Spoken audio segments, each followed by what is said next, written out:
Travelers and Adventurers, isa na namang interesting video tungkol sa Palawan para sa inyo. Ang ilog sa ilalim ng lupa or underground river. Bagamat walang nakasulat na tala sa unang pagtuklas nito, pinaniniwalaan na ang mga unang nanirahan sa lugar, ang tribong Batak at Tagbanwa, ang unang nakakaalam ng pagkakaroon ng ilog.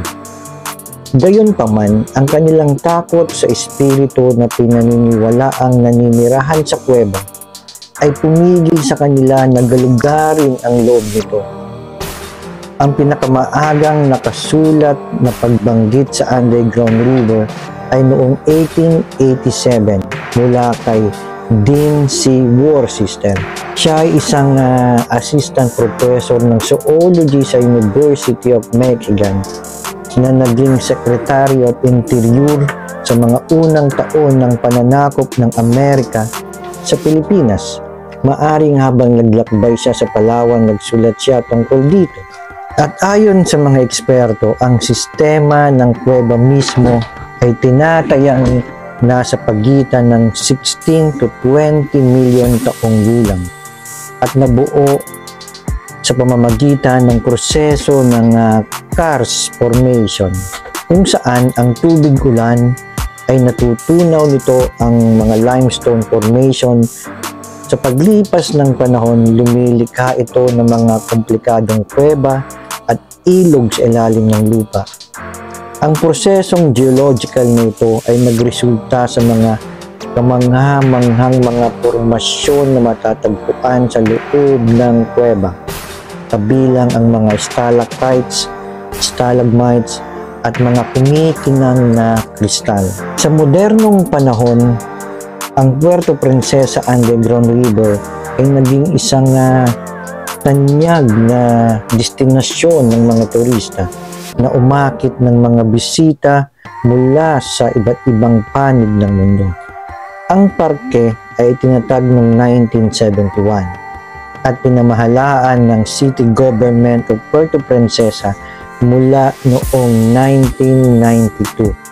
At noong 1999, ang Puerto Princesa Subterranean River National Park ay napasama bilang isang UNESCO World Heritage Site dahil sa pandaigdigang halaga nito, natural na kagandahan at natatanging ecosystem mula sa bundok hanggang sa karagatan. Ang Puerto Princesa Underground River ay ginalugad ng Labenta, isang grupo ng mga geologists at environmentalists at natuklasan na ang underground river na ito ay may pangalawang palapag na nangangahulugang may mga maliliit na talon sa loob ng kuweba.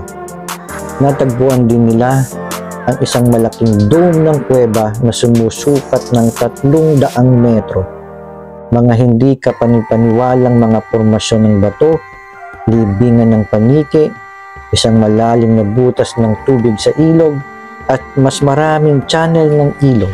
Ang Puerto Princesa Underground River Travelers and Adventurers ay opisyal na napili bilang isa sa mga New 7 Wonders of Nature noong 2012. Na nagpapatunay sa posisyon nito bilang isa sa mga pinakahanga-hangang likas na yaman sa mundo. Ang pagkilalang ito ay nagpalakas ng kamalayan sa kahalagahan ng lugar at ang pangangailangan para sa proteksyon nito. Travelers and Adventurers, ang Puerto Princesa Underground River ay isang patunay sa kapangyarihan ng kalikasan at ang nagtatagal na pamana. Ang pagtuklas at pagkilala nito bilang isang pandaigdigang kayamanan ay naglalarawan sa kahalagahan ng pag-iingat ng ating natural na pamana para sa mga susunod na henerasyon. Ang nakakaakit na kagandahan ng ilog kasama ang mayamang kasaysayan at kultural na halaga nito ay nagre-resulta sa isang tunay at hindi malilimutang karanasan para sa mga bumibisita dito. Kaya naman dito ka sa